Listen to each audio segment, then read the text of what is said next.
Hello everyone and welcome back to the Cyclocross Social podcast. It was the second day of national championship racing with a lot of races all across Europe, and with me here to discuss most of them is Issam. Thank you for being here. Yeah, most of them. Not all of them, but we will do our best. Thank you for having me. We'll go over all the results, but of course we'll start with the most important races and discuss them in depth. We'll start with the Belgian Men Elite race first, going over into the Dutch Men Elite, then the Dutch Women Elite, followed by a couple of comments, not as in-depth discussions, but the reason we're recording so late is because we rewatched a number of the videos, tried to find articles so we actually know what we're talking about.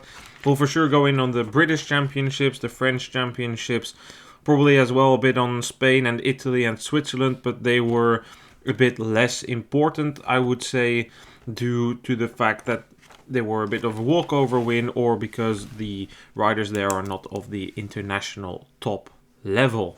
Good, let's start with the race in Belgium then for the Men Elite, often referred to as the Small World Championships.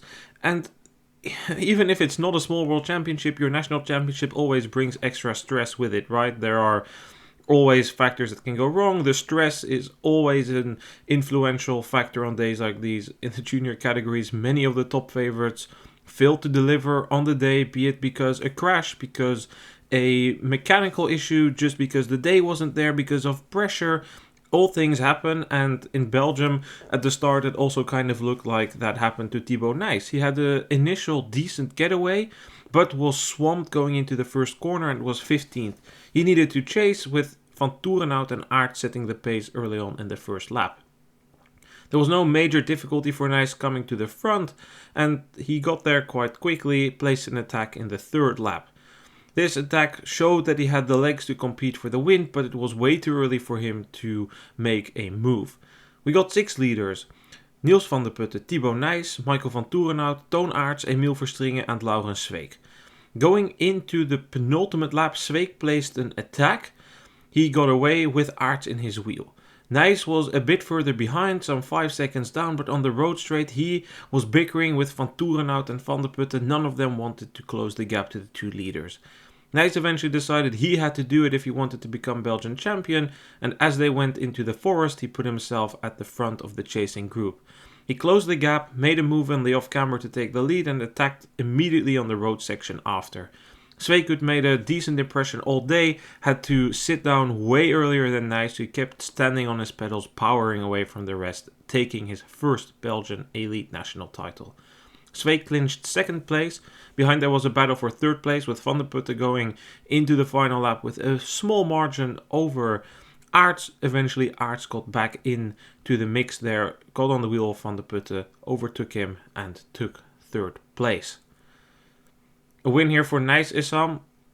I was attending the Dutch National Championship, so I rewatched this race, and I don't know, you tell me, is it the hindsight speaking to me, or was it at the moment that Nys attacked in that third lap clear, that he had a couple of extra cards he could put on the table that the others didn't?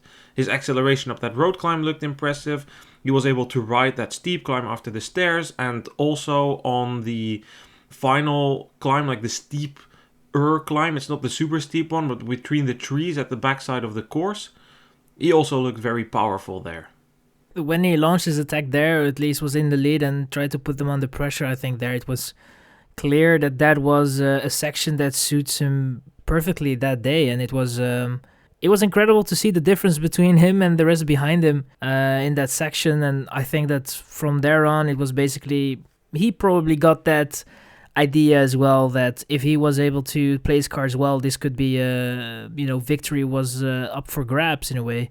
He rode apart from his start in a way in which he kind of had to chase in a way, but he was able to manage to pick his positions and overtake around the outside a couple of times and get some positions on the inside. It was, normally Nys struggles a little bit by overdoing it in a way when he has a setback in the first lap or something like that, or he has a bad start.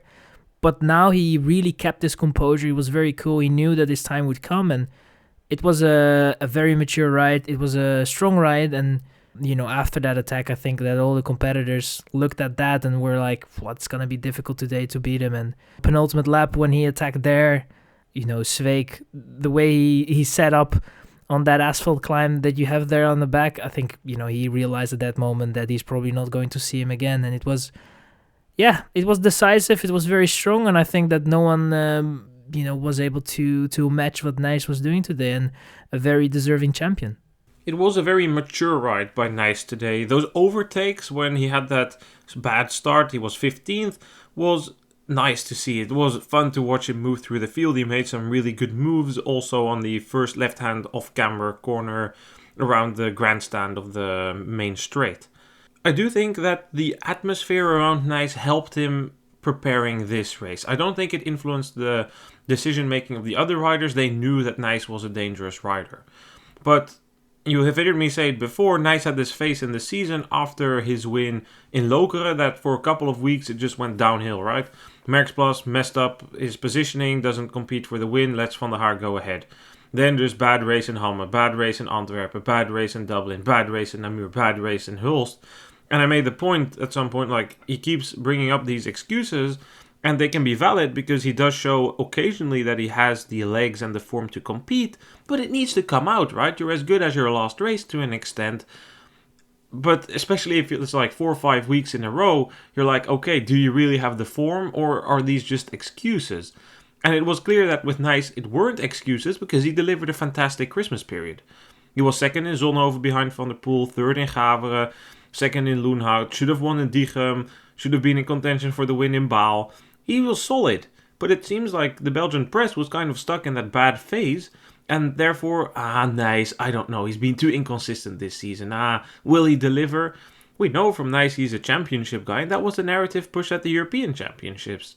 He was there, Nys always delivers at championships, and I think we saw that today as well. And he raced smart, and he also has the balls to gamble, but the fact that there was no major pressure on him probably made him prepare for this championship a little bit more relaxed than for the other championships. I look forward to seeing the behind the scenes of this because it can give us some extra insights. There's a new season coming of the documentary DNA Nys. They aired, I think, 3 seasons, maybe 4 seasons. They had this online YouTube season as well. When he was young, when a 15-16, immediately after Dad Nys Senior, 9-time Belgian champion, retired, they followed Nys when he was a 15-16 and in his junior years and then his first U23 year.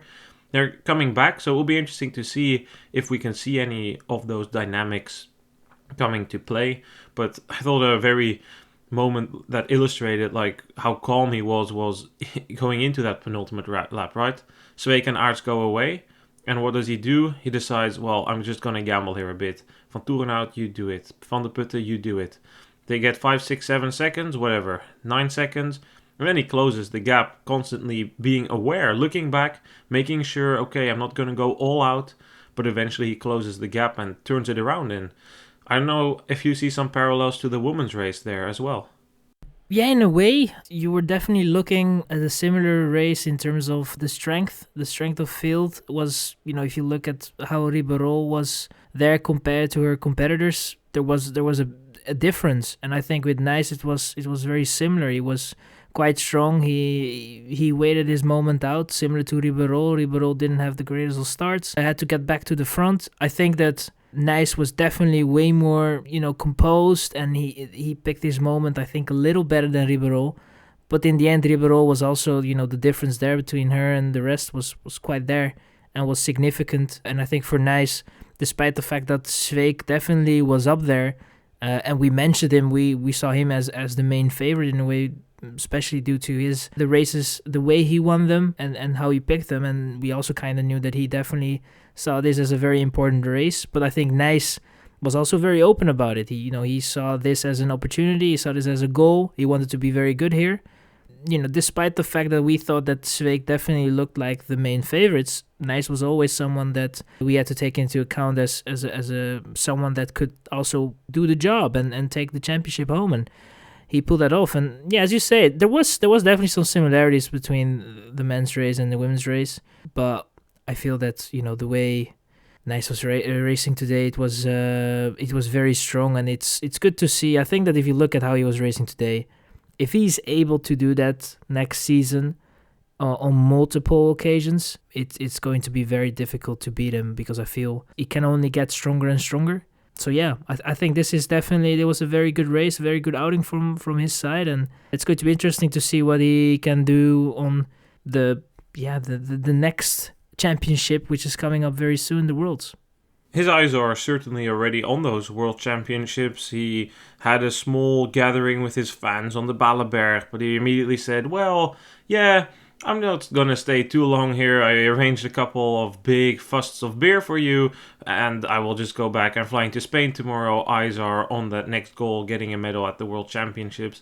It was very realistic, beating Van der Poel near enough impossible, but he wants to give it his best shot, and that's admirable. So we'll see. Last year, Nys was very good in Benidorm, and we know that he's developed quite well as a road rider. I'm interested to see how that race will pan out. Currently some rain forecasted. So if we look at the other riders in the race then, we have Sweeck as main opponent. Sweeck at the start looked quite confident, but I feel after Nys placed his attack in the third lap, he was able to ride that super steep climb as said. Sweeck realized, well, if I want to become Belgian champion, I need to try a different approach. The conventional approach isn't going to work. So he tried to play on the surprise. You saw that with 3 laps to go, he attacked following the final downhill coming onto the tarmac, and he saw there was confusion, right? Like Van Toerenhout was like, am I really going to need to do a full-on sprint now? What do you mean? I just did the stairs and all the hills.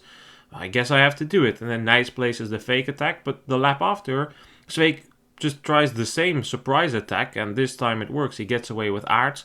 I don't think Sweeck can really blame himself for all too much. He just came across a stronger rider today.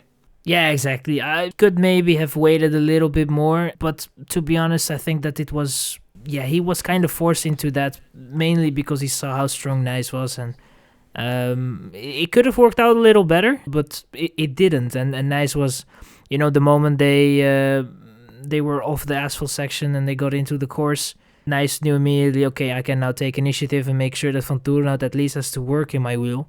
And that was exactly what happened. And you saw it when Nys was able to catch back. It was done. So for Sweeck, I think that he did everything that he could do. He made the right moves. Could have maybe done a thing or two a little different, but I don't think that it would have changed that much in terms of results. And best of the rest, that's what we can say. He was in the end able to hold on the longest and got second. And I think that he probably would have loved to win here.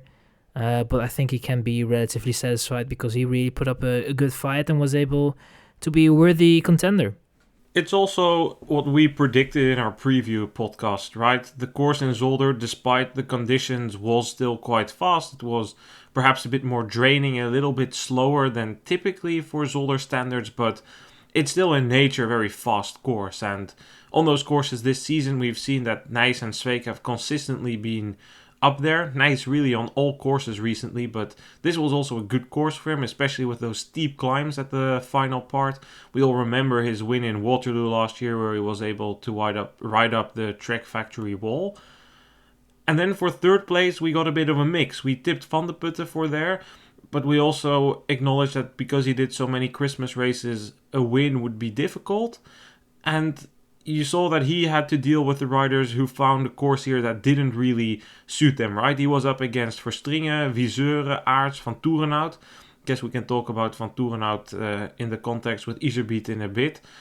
But ultimately, Aerts was the one that got the upper hand. Bit weird to see Van de Putte pull into the pits in the final lap. There must have been some sort of mechanical issue, but there was nothing mentioned about it on the broadcast.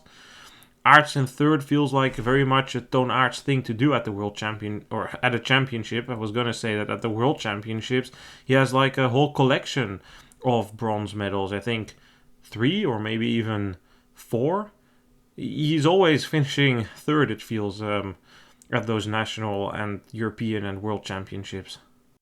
Yeah, it's somewhat of a thing, I guess. It's a theme that he has around championships, and I kind of saw that there was a possibility for him to fight for a podium, because I think that, everyone wants to be on the podium, but he is definitely a rider that if he feels that he is in a position to fight for third, he will probably fight the hardest. Because for him, it would probably mean a little bit more than for the other riders to finish on the podium. And yeah, he got in that position. Van der Putte had that weird change, and yeah, from there on, I think Aerts was able to put him under pressure and finish third. And I think that for him, if you look at his season so far, it resembles in a way. He's someone that was always somewhat up there, but he's never really able to bring home, and secure a victory. But he has had some good races under his belt. And again, today, he never really gave an impression of winning.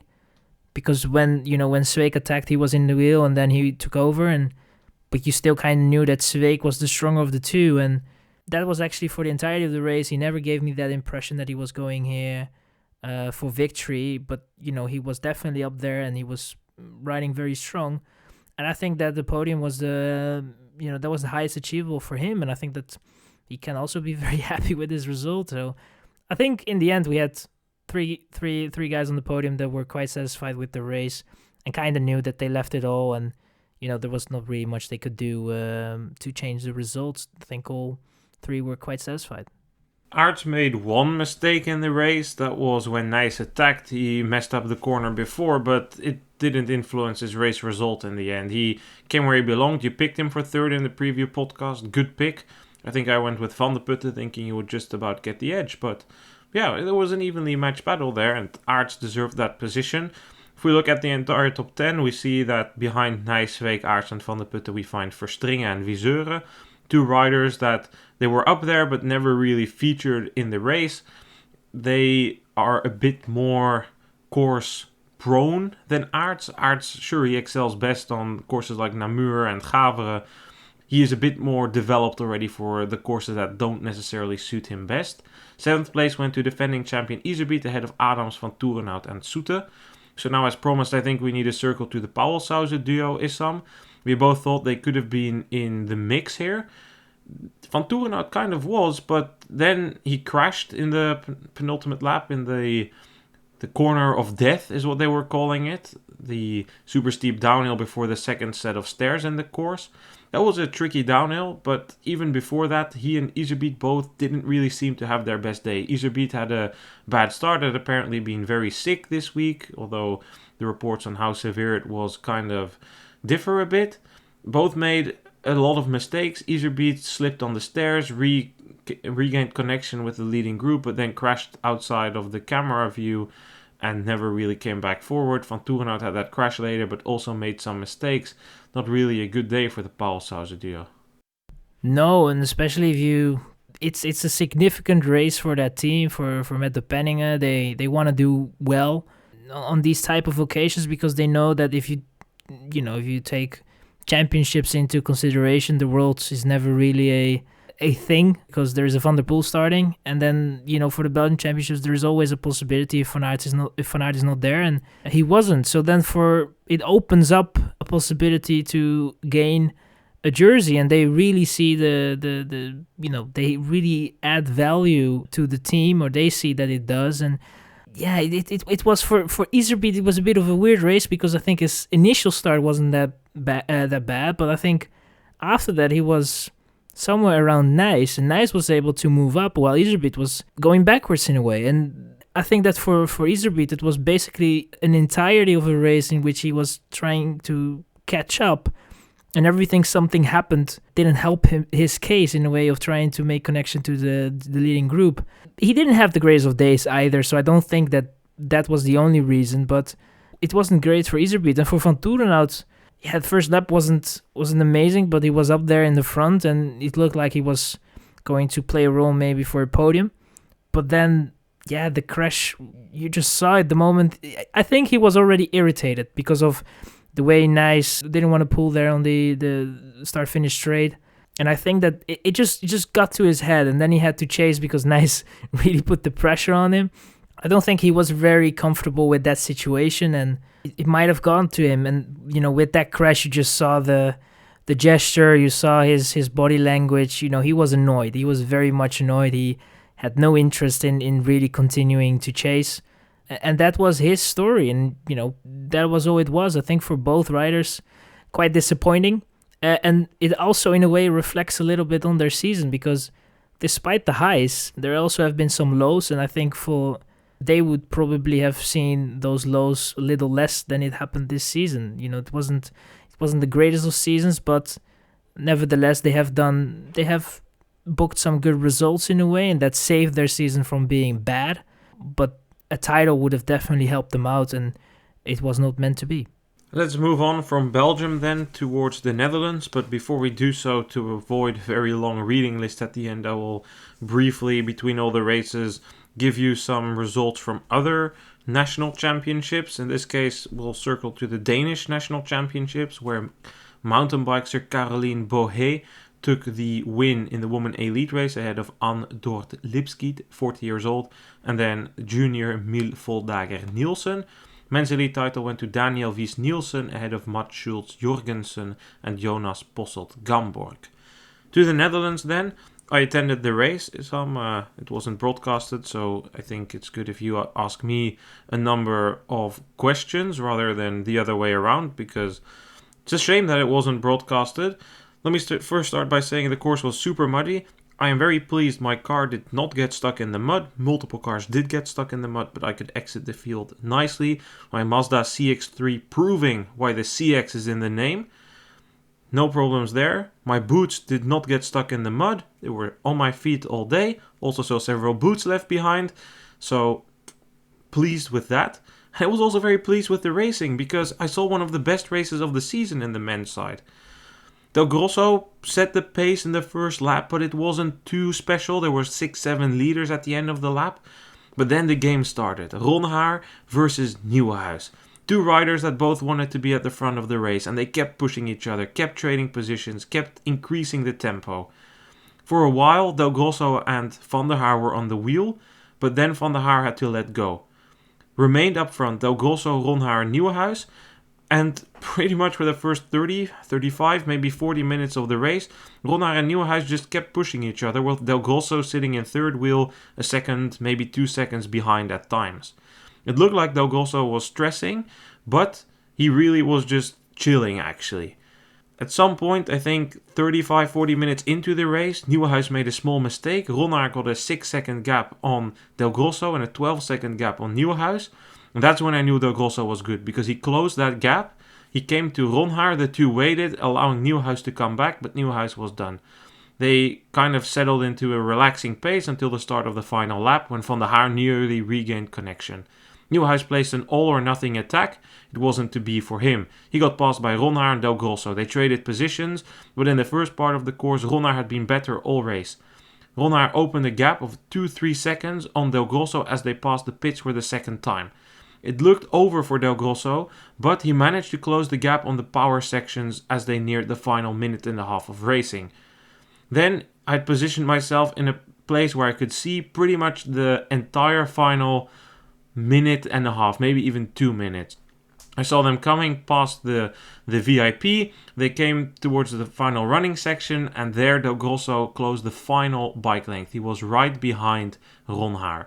They dipped onto the short beat section in front of me, and right there was where Del Grosso made his race-winning move. His timing of dismount, what we discussed in Kokzijde, made the difference. He dismounted in the corner in front of me as they hit a tiny ramp into a muddy section towards the barriers. Ronhaar the entire race had opted to ride that ramp and then dismount.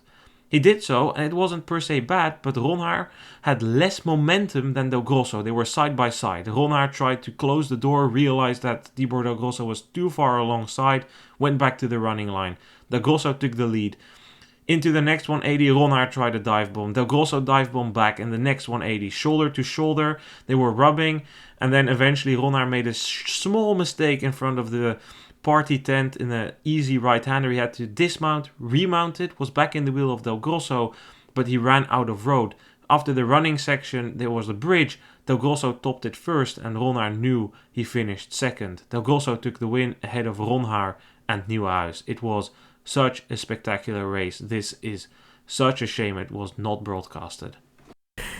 It definitely was. Thank you for the summary. And yeah, where do we have to start? I think it's interesting that Ronhaar, despite maybe taking a lot of initiative, was not able to finish the job. And what do you make of Ronhaar's race in a way? Was it maybe that he put too much effort into the start of the race, which we have seen in several races this season, in which it looks like he goes a little bit too fast, but then struggles a little bit in the later phase of the race, or at least has issues with his back that hampers him as well. What did you make of Ronhaar's race, especially the later phase of the race? Was he capable of really putting off the moves, or do you think that he was fading a little bit?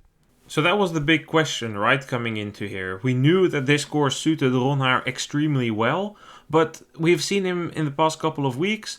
Can he put it through? Like, we saw him in Dendermonde, he couldn't. We saw him in Namur, he could. And today I think he could. Yes, he lost it on the final part of the course, but I think it was more due to the nature of the course. The first part of the course was a start-finish straight, a long sweeping right-hander into a run, then all the way through the pits into a run. They'd taken out a big... Well, actually, first they were planning to build a carousel. They saw the state of their field and were like, well, we shouldn't build a carousel here. Then they just put like an easy square loop there. That was completely cut out because it would have all been running. That's how muddy this course was. There's running, Issam. There's running on sand, on grass, and then there's this, right? You're into the mud like more than your ankles. At some point, like half of your lower leg disappears into the mud. And Ronhaar did quite well there. That's where he could mount the pressure on, because not necessarily the running itself, Del Grosso was with him, but Ronhaar was fresher after the running. So on the straightaways there, he managed to pull a gap away from Del Grosso, and I saw that a number of times in the race. But in the second part of the course, yes, there was some running, but there was a lot more mud that was rideable, that was a power section. And that's where Del Grosso had the upper hand and could close that gap. And that's also where he closed the gap earlier in the race, where Ronhaar went away. So I don't think Ronhaar blew up. I think it was just the nature of the course that the first part suited Ronhaar and the second part suited Del Grosso, and that resulted in a dogfight for the win. Interesting. I mean, I want to talk about Del Grosso, but first I think Nieuwenhuis in third definitely deserves some attention as well. I mean, it's his first race back. He's able to get on the podium. He was in the mix, at least from the summary, and also what I read is he was definitely able in the first half to stick around and play a role. What did you make of his race? And I mean, did he kind of exceed the expectations? Because I think in my eyes he did. It depends what your expectations were, because he came in as a complete unknown. It was the first race of his season. He had shingles, and where in the beginning of the season he thought, well, I can just like rest for 1 week or rest for 2 weeks and come back. There were multiple times when they announced they would return Nieuwenhuis to competition from the team. They didn't do it eventually, and I feel like at some point they made like the right decision. Okay, we're going to need to sacrifice a large part of the season in the hope to have any return on this season. So he's been in Spain a long time. I will say he did not race the Christmas period. He is much fresher than the rest. He found a course that was very good for him, but that's all the context I want to give, because it was a very good performance from him. He clearly lacked that final 1-2% in the last part of the race to really compete, but that's also not necessarily weird, because he hasn't done any races. He lacks that race rhythm. And that's something, maybe he has just about enough time to find that for Worlds. Maybe it's just the freshness boosted in his first race. I don't know. We will see. But he rode a solid race. Yes, he kind of hit a wall in the final lap. But can you really blame him? I guess you need to find your limit, right, when you return to racing.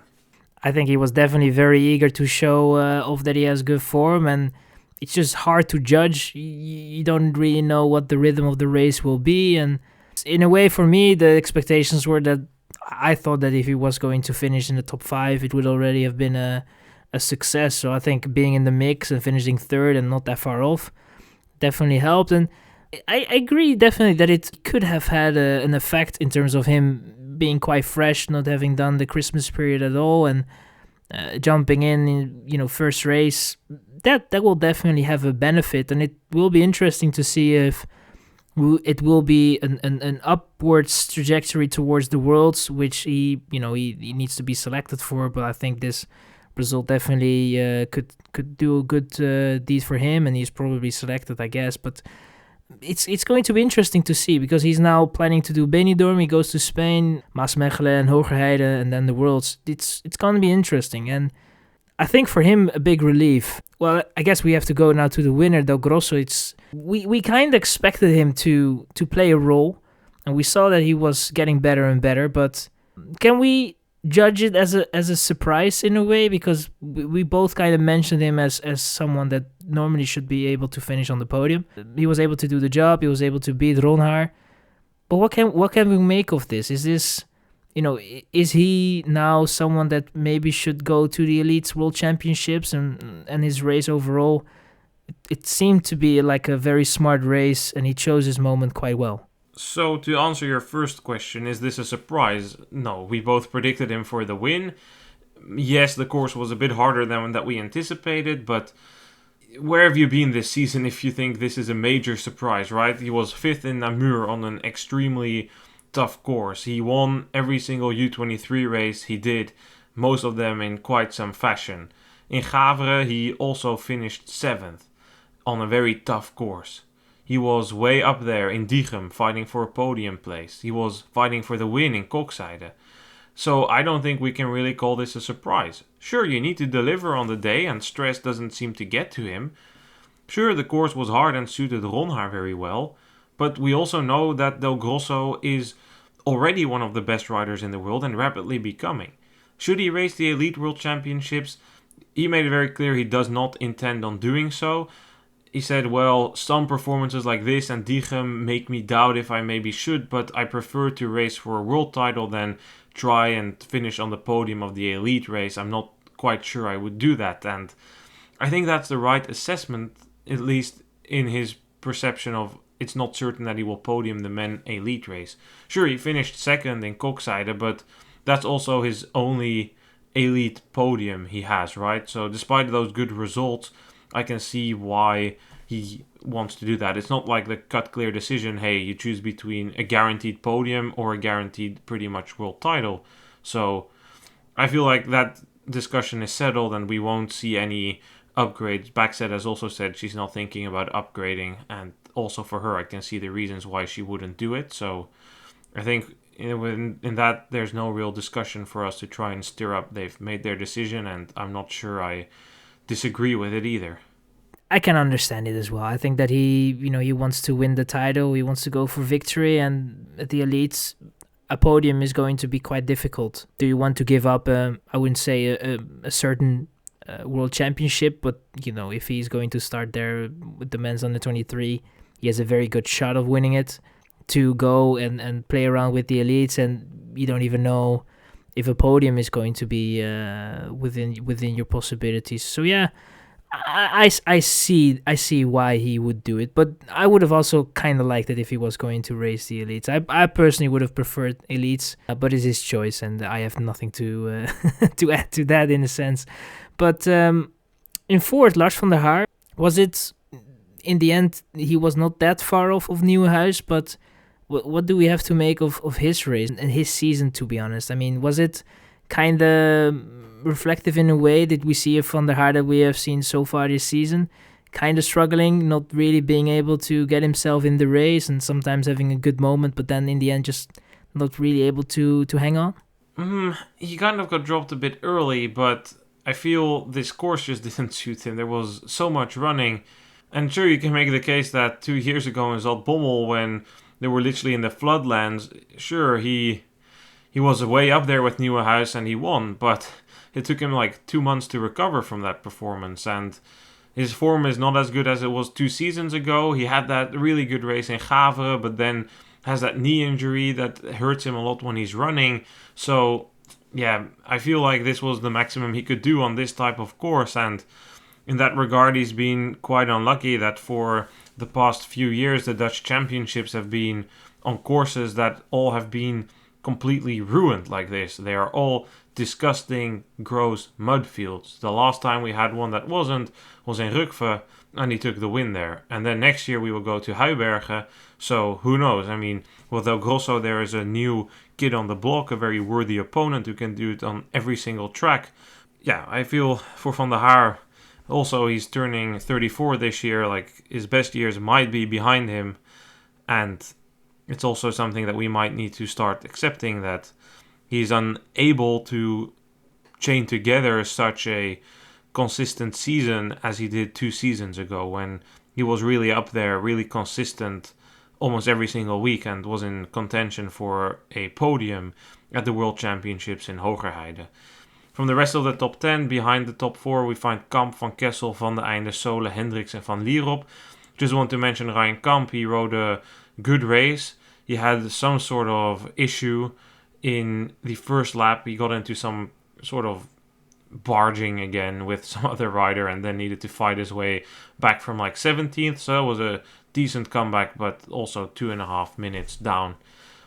We can go to the women's race now, and that was really not so exciting. Pieterse had the second fastest start. Bentveld went into the field first. Pieterse fell back a little bit, but I'm just trying to extend the summary now, because by the time they came back from the off-camber, she was in the lead and had a small gap, and she was never seen again. She went on to take victory by over a minute. For second place, Marianne Vos was up there, somebody who we overlooked in our preview podcast. We didn't see her name on the start list, which was a real bummer because she was in the mix. She was racing with Alvarado. Alvarado didn't really fall back in the second half of the race, managed to drop Vos, but definitely lost a lot of ground, finishing second, 1:10 behind Pieterse. Vos was in third place, but got caught by Betsema in the final lap and also dropped, so Betsema took third place. Yeah, I mean, it was a straightforward race, I guess, because, once Pieterse was in the lead, not much changed. I mean, what can we make out of Pieterse? It looks like she is on an upwards trajectory in a way. It looks to only get better and better. Do you think that if you look at the progress that she has made so far, and now also being able to win the title, do you think that, when we will reach the Worlds, that she will be in a form which could be enough to fight for a victory against the Van Empel, against the Brandt, or what do you make of the form right now? It looks good, but it's so hard to judge without Brandt and Van Empel here. They are both training in Spain, building in some freshness, in the sun. I don't know, it will be hard, but we'll be here in the preview podcast for World Issam and we'll say, yeah, Benidorm, close race. Hoogerheide in fast conditions, close race. We don't know what we'll get in Maasmechelen. Maybe that will be our savior, that Maasmechelen has a decent start list and we can kind of like grasp at something from there. But it's going to be hard to draw conclusions here because we also don't know what type of course we're getting in Lieven. It can be muddy, it can be fast, but certainly Pieterse is doing quite well right now, and she's clearly outclassed Alvarado a number of times now, and I think that's more on the end of Alvarado. She apparently has some back issues that are holding her back a little bit, but it's not seemed as good as it was in the first part of the season. She had that really good phase in November, taking victories in Niel, Merckxplas, Hamme. Also had a kind of revival sort of type of race in Namur, but she had that good phase, but then it slowly died out, and it kind of made me resemble last year's season when we had this similar super strong November period, quite decent in the Christmas period, but her season also kind of like strumbled towards an end. Fourth at the Dutch Nationals, not a good day in Hoogerheide. In Tabor, sure, she was up there, but she wasn't in the mix for a podium place. That was Brandt and Pieterse, and she had to settle for fourth. I don't know if she can really turn it around. It will be difficult, and if these two seasons resemble each other too much, maybe next year she should consider a different approach, because sure, these back issues can play a role, but you also need to look a bit beyond the surface level and maybe see 2 seasons in a row, really good in November, struggling with consistency in the Christmas period, and then just hoping for the season to end. How good of a look is that? Let's hope for her that she's going to be able to turn it around, but at the moment it doesn't look all too great, but there's still some weeks towards the Worlds and there's still some races left, so I think, we'll have to wait and see how that will turn around, and back issues are things that sometimes come and go, so hopefully it will go also. I guess I have to talk about the woman that is able to crown herself a third place and a medalist in the Nationals, Denise Betsema. I think that was definitely someone that I saw on the results sheets and was like, whoa, that's a bit of a surprise. I mean, how did her race go, and what did you make of it? Is Betsema from now on going to be someone that's going to be able to race a little bit more up front And what did you make of her race overall? Betsema had a good race. She didn't have an amazing start. She quickly got onto a group with Van Alphen. They caught up to Van der Heijden and Bentveld. Bentveld was the one who had the fastest start. And then they started gaining on Vos, with Betsema really being aggressive in the group. She was jockeying for position, taking a bit of initiative in that group as well. I was really trying to see if I could notice anything of who was coaching her, in the hope that it would give any details of who she might be negotiating with for next season. But unfortunately, there were too many spectators. The turnout was quite good. It was really one of the best organized Dutch championships in recent years, also with spectator attendance and stuff. Last year I had a great course, probably one of my favorite courses of the Dutch National Championships, but didn't have the attendance. The weather was also dog then. But back to the racing. Yeah, Betsema, she came forward and overtook Vos. Okay, some perspective maybe a little bit. Bakker, she'll probably be fuming that she couldn't race today, because this was a perfect course for her. And then Van Alphen, we know she's had a tough season. She's been with Betsema pretty much all season. She beats Bentveld and Van der Heijden, which is a big up for Betsema. But I also want to note that Van der Heijden really had a disappointing race. She did not look powerful today. She did not look good on the running sections. And she eventually needed to sprint against Kastelein for 7th place. Bentveld also didn't really look that good. And Betsema did. And is that form of the day? Perhaps it is. She has had a couple of okay results that, if you filter the Dutch riders, kind of put her in this region. She was not horrible last week in Dendermonde, but also in Gavre when she was 10th. Compared to those results, she only had Van der Heijden ahead of her, of the riders that raced today. So a bit of both. I feel there is definitely some perspective to be created here, but there's also just the fact that she rode a good race. And then I know that the next question you're going to ask me is about Vos, and I can be really, really short about that. Not a good course for Vos. The running sections, too tough, too hard. This is not... She enjoyed it, she said, but this is not what she's built for anymore. You're reading my mind. No, but yeah, that was indeed what I wanted to ask. And as you said, this wasn't really the course that... Definitely the circumstances, it just doesn't really suit Vos well. I mean, I think that I still want to go over one rider that finished in the top 10, and that's Molengraaf. And you were there, so you were able to watch it. I mean, so far it has been somewhat of an underwhelming season for Molengraaf. She, including the Nationals, has done 4 races. Never really was able to impress us in a way in terms of results, or get close to the potential that we were thinking she had, but doesn't really come out currently. And again, she's not really able to, be in the mix or more at the front. What did you make of her race, and overall, what do you think of her season so far? Because it hasn't been great. Molengraaf is a mystery to me, because last year at the World Championships, she finished 4th, which was a really good result. And what really struck with me was the interview she gave after the race, where I've had back issues all season and I wasn't sure if I should start. It really came across as somebody who struggled a bit with her confidence, and that's something I picked up from a couple of other interviews that I have read with her as well. That it kind of seems like difficult for her to get things together, get really in a flow, see the positives, high expectations. This season, something has been up, right? She's apparently been sick, or had some other issues that prevented her from starting her season. She was initially going to race the European Championships, and I don't know how that's affected her, right? I don't think you do this out of luxury, starting your season only in Mol when you plan to race the European Championships. So something has been up there, which makes me very careful in the words I choose here.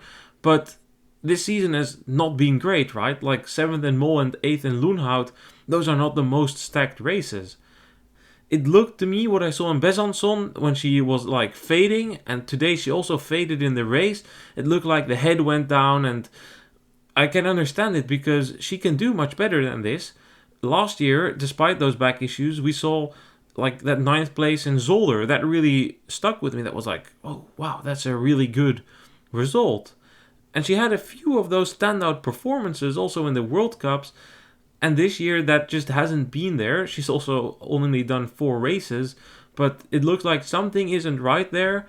And again, I will be very careful because there have been no details shared. There's been people asking about it and they've been given vague answers. So I don't really know what to tell you other than it's disappointing, and it looks like she's disappointed with it as well. It is a real shame because I think the structure that they have currently, that she's now racing with Charles Lijois, Rosary CX team, and being able to both combine cyclocross with mountain bike and also having support on the road. It's a shame that currently doesn't come out, and as you say, we have to be a bit careful because we don't know the details. We don't really know what's going on, and it must be tough. It must be tough for a rider to not be able to do what you think you're able to do, or at least you train for, and then it just doesn't really come out. So, hopefully it will get better from here or a little bit later on. But yeah, it's not a great position to be in, and so we'll see. I think that's kind of for me it. I mean, if there is something that you picked up from the nationals there that you want to discuss or bring up. No, I feel like that's pretty much it. I already praised the event, which I really wanted to do because it was well organized. Sure, the parking was in a field and kind of far away, but whatever, it happens sometimes. It's not every time that you have everything at a cyclocross race, so I think I will move on. So the results of the Polish Championships before we discuss the British Championships. In Poland, Antonia Bialek won ahead of Malwena Mul and Zuzana Kristalla in the women's elite race.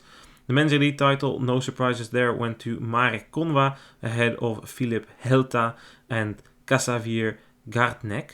In the UK, I think we can be quite short about what happened in the men's race.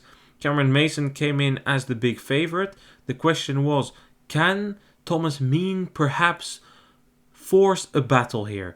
And for the first part of the race, Mean was with Mason, but when Mason placed his attack, Mean crashed on top of the stairs and needed to withdraw from the race. The course conditions were very tricky. There was mud and ice combined, and as you know, that's one of the most difficult conditions to race. And almost every single national championships had mud. In Poland, it was almost more running than riding on the course. So from there, Mason went on to take the win.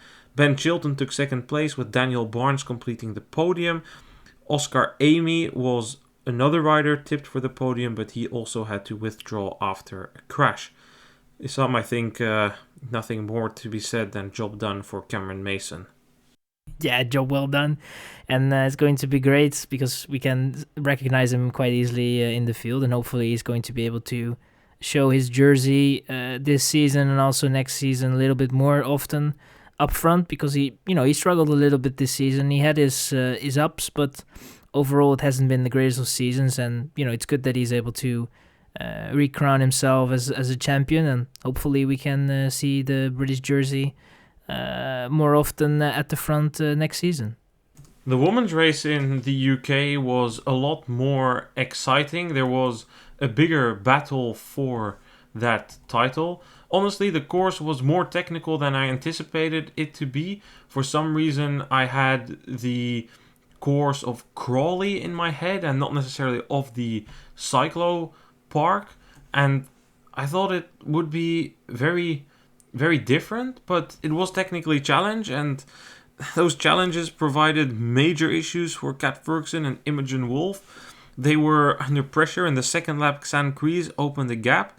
That became 20 seconds, and I got told by some of the people on the ground that Ferguson could just not chain together two good corners in these conditions. She was very powerful, but it wasn't to be. Only in the final lap she managed to put together a somewhat clean lap, and due to that she reduced her 25-second deficit to 3 seconds. But by the time that the gap was 3 seconds, they topped the stairs and they were almost at the finish. So Kreese taking a somewhat surprising title ahead of Ferguson and Wolf. Anna Kay needed to withdraw from the race, as did one of the other favourites, Ella McLean-Howell.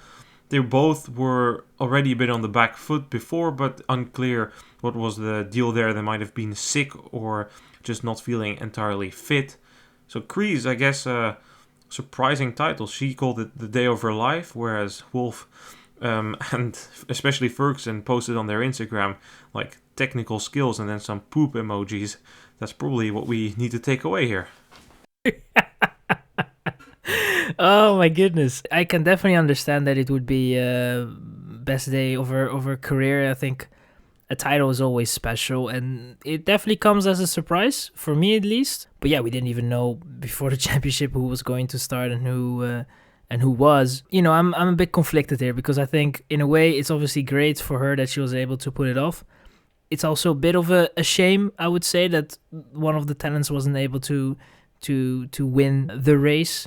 I think that would have added maybe a little bit more value to the jersey and all that. But anyways, I think that it was great for her that she was able to put it off. We didn't even mention her in the preview after we recorded the preview. We actually thought about it, but yeah, it comes as a surprise. So it was when I read the results.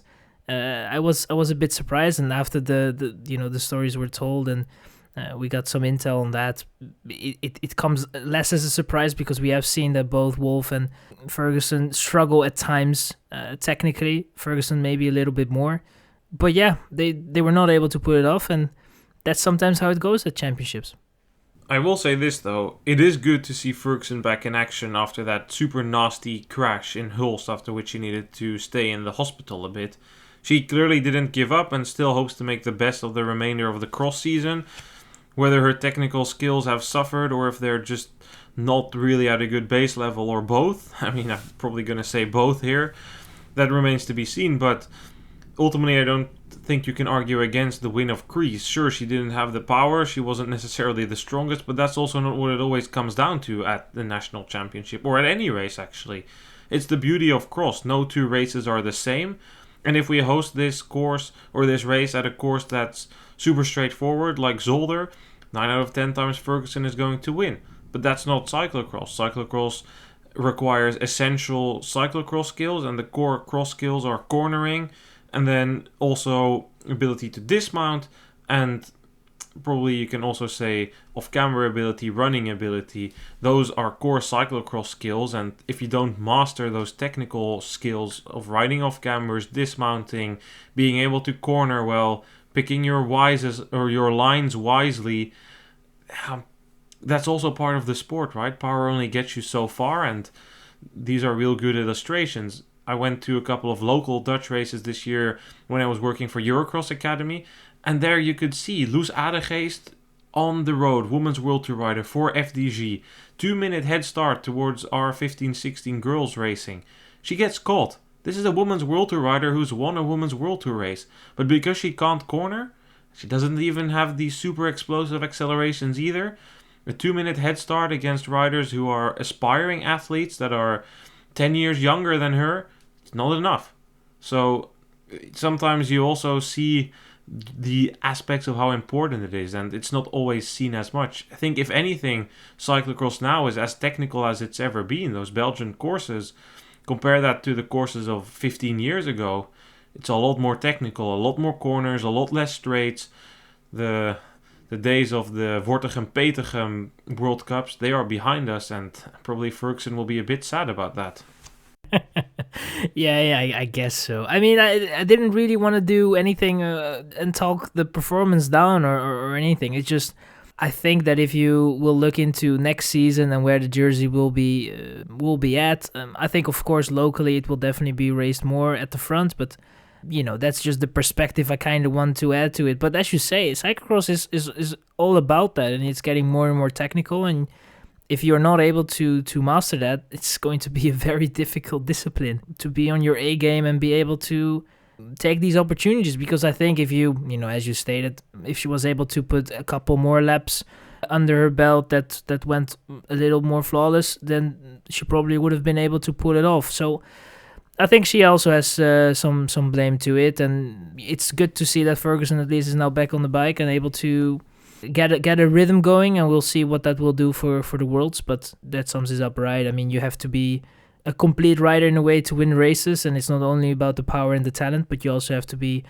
smart, and you have to be very good in your technical abilities, and you know, be good on the course and minimize mistakes. And I think Kreese was able to do that better than all their competitors. I didn't get the impression that you were trying to downplay it. I just wanted to make some points clear about how technical cyclocross has become over the years, and that sometimes it's more clear how important those skills are than at other instances. I mean, I remember also when Lotte Kopecky did her cyclocross adventures, that was also very clear. And you are right, sure, it would have been probably more visible, the jersey, if Ferguson or Wolf had won it, or Kay even, or if Backstead had raced, but you don't choose your national champions, and in Ireland they also didn't choose. The Men Elite title was won by Dean Harvey ahead of Darnell Moore and Travis Harkness.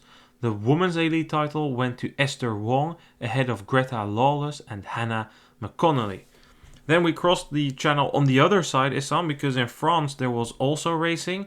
Clément Venturini wasn't on the start list when we recorded our preview podcast, but he did show up. The course in Pontchâteau, despite a little bit of mud, was still quite fast. And then it's hard to bet against Venturini, especially at the French Championships. He attacked super early in the race, took the win. Joshua Thibau took second and could only say the strongest rider has claimed the national title. Fabien Dubé from Total Energies finished third. Don't think it's real surprising, this podium. It was a power course, it's a fast course. We know Pontchâteau, it's not that technical, as I said, hard to bet against Venturini there. Yeah, absolutely. I think that he's also known for as a rider that will grow into his campaign, and I think he's doing that. Dendermonde wasn't the greatest, but Dendermonde was also not really the circumstances he was looking for. And as you stated, I think Pontchâteau was today, it was tough, but it was also somewhat fast. There was some speed in it as well, and it would, it leans more towards a rider that has a lot of power, will always do well, and we know that Venturini definitely doesn't lack the power, and he's then just able to finish the job and become once again a national champion. The women's race there was much closer because the course was so fast. There was a lot of tactics involved. The first lap, there were a couple of outsiders still sticking in there, but after 2 laps, as the French called it, TGV took off. They got leaders Célia Géry, Amandine Foucounet and Helene Clauzel.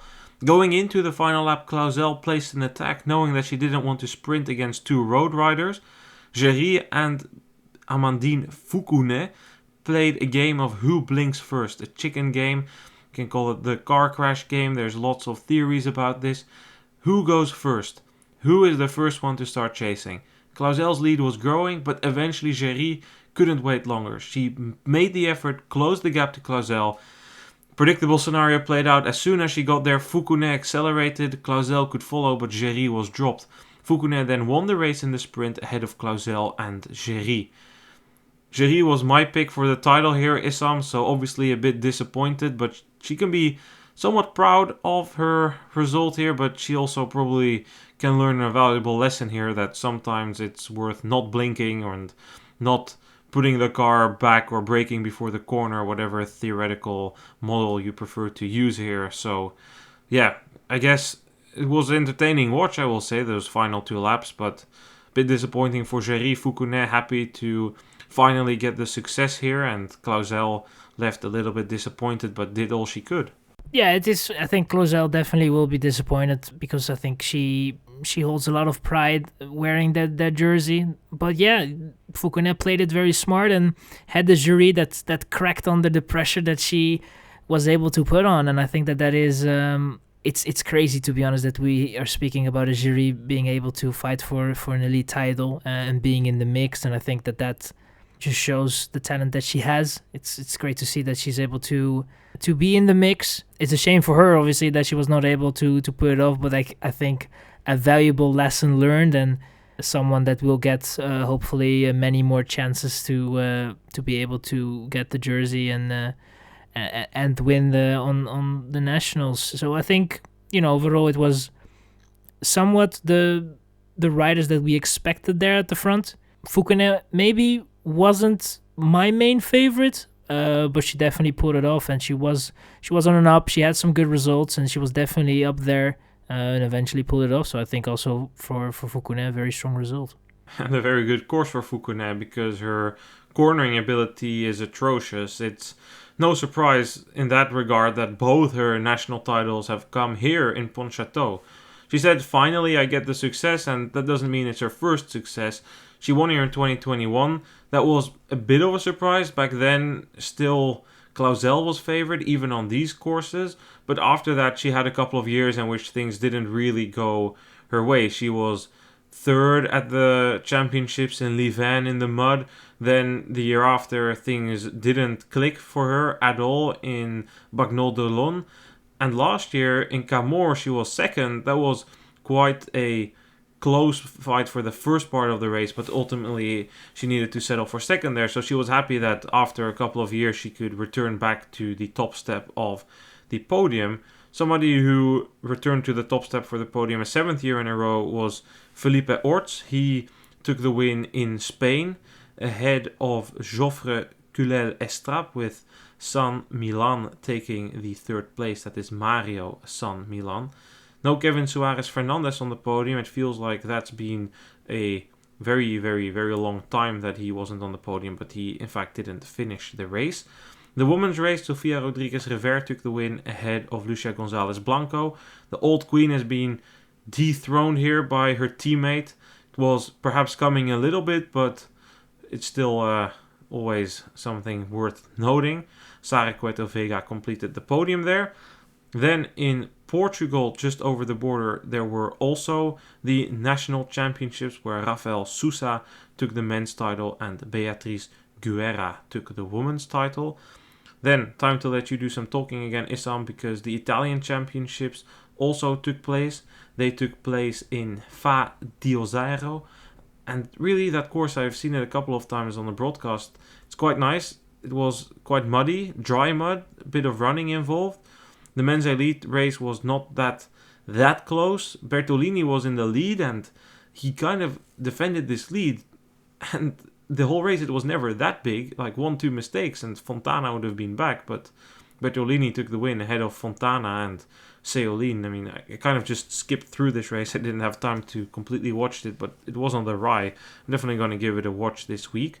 But on the women's side, there I did see that Borello took off early in the race. Garibaldi rode an impressive comeback ride but finished 7 seconds short, with Letizia Borghesi finishing 3rd. Worth mentioning here is that Casasola made her return. The last race she did before this was Hulst with a DNF. She also had Namur. She had a 11th place there. It's not been a good period for her. She's been very sick. I read a pre-race interview with her in which she said she really struggled with illness. It really took a big toll, kept her off the bike quite a bit. But she felt decent before, hoped to do okay, defend her jersey, but clearly there's a bit of a difference between how you feel in training and how you feel in the race, and this kind of ties into what we discussed with Zemanova yesterday, I feel. Yeah, absolutely, and result-wise it wasn't a good look, and it's difficult, because you're eager to race, and especially if you're a cyclocross rider, you know that you don't have a crazy amount of time before the season is over.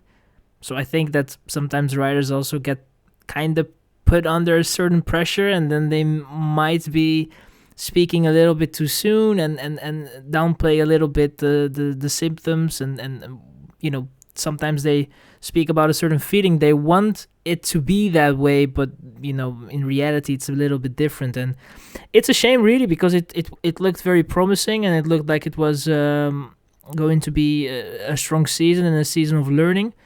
But that's part of a sporting career. At times it's not always going to be great, and I don't know if it will make sense for her to finish the season. I think that a decision that similar to the decision Zemanova made in terms of making the nationals her last race and then just focus on next season would probably be a wise decision, because I don't know how much better it will get. I don't think it will get better, to be honest. I think that you will just put yourself through a lot of stress and a lot of unnecessary I wouldn't say pain, but just overall, just mentally you're trying to prove yourself every race. I don't think it helps the mind all that much, and I think also in terms of the health, it's maybe also a good idea to take it a little bit easy. But I don't know what the decision will be. I haven't heard anything on that, so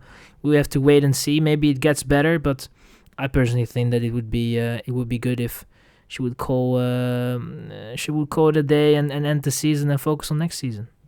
I think she is going to race the Worlds. At least that's what she said pre-race, and that was also when she said she felt good. Maybe it was a really bad day, or maybe there was some other factor, but she said she'll race until the World Championships, then take a rest and race for the road team of Phoenix de Koning. Hope to race Trofeo Binda, Strade Bianche, work as a domestique for Puck Pieterse, or work as a shadow leader, placing some long-range attacks. So let's see what it brings. I mean, I don't necessarily think you're wrong in your observation, but they might have some more details. And Casasola, she's kind of out of the radar of most of the media, so it's a bit hard to really find out what's happening.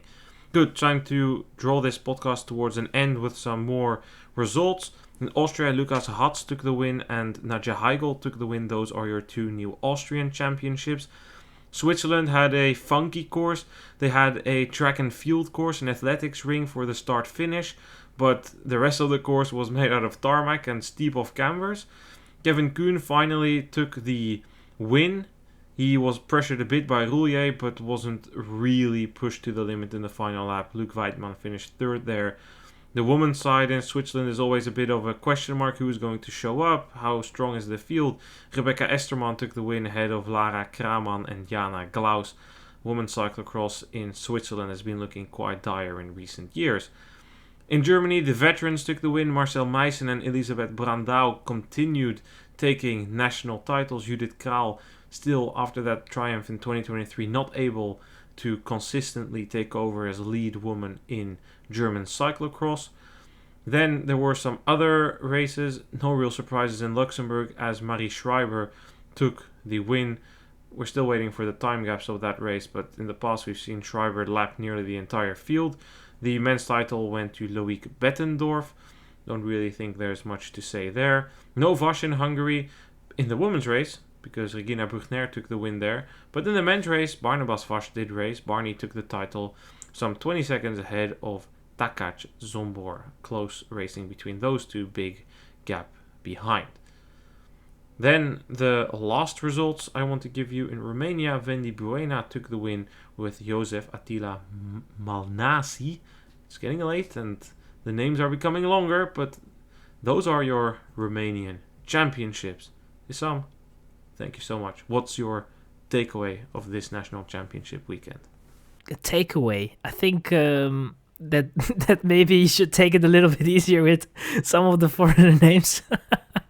But no, I think overall we got in most countries we got a winner which was on the radar, which we kind of expected. No big surprises overall, and yeah, I think that from now on we will be focusing on the Worlds. I think that is now everyone is. The nationals for some riders is definitely like a big objective. They want to be good in that race, and I think from there on you just basically you have the 2 weekends that are coming up with the World Cups, and from there you just so fully focus on the World. So I think that is going to be the main focus. You hear a lot of riders that are already talking about going to Spain training camp. I will be there in Benidorm, and I think that is now going to be the thing. Everyone is focusing on that, and we will see what that will bring for the riders. And I think that for me is kind of how I am also looking at these nationals. It's done, it's dusted, and we look forward to what's coming next, and especially the World Championships. How are you feeling about your trip to Spain? I still have to book my plane ticket. Bit late, but if everything goes well, I will be there as well, and hopefully I will be attending the Benidorm World Cup, and maybe also the next weekend in Hoogerheide I will be there, and then hopefully in the World Championships I'll also show up. So that should normally be 3 weekends I will be attending races. So that's a little less than you did this year, but at least it's up there. The team is united. I'm also for sure going to be at those 3 races, and then after that probably not going to attend any races anymore until the end of the season. It's been quite busy but fun, really fun, and also at the Dutch Nationals today. Issam, thank you so much, and we will speak each other later this week. We'll speak to each other probably for a Benidorm preview. Maybe we have a rest week. I'm saying this very, very cautiously, because every time I say, maybe a rest week, people start messaging me, you need to make a preview, make this or that. We'll think about it, but we'll certainly... You need some rest. We'll certainly hit the ground running again next week, but maybe something in between. Thanks everyone for listening, and catch you guys soon. Goodbye.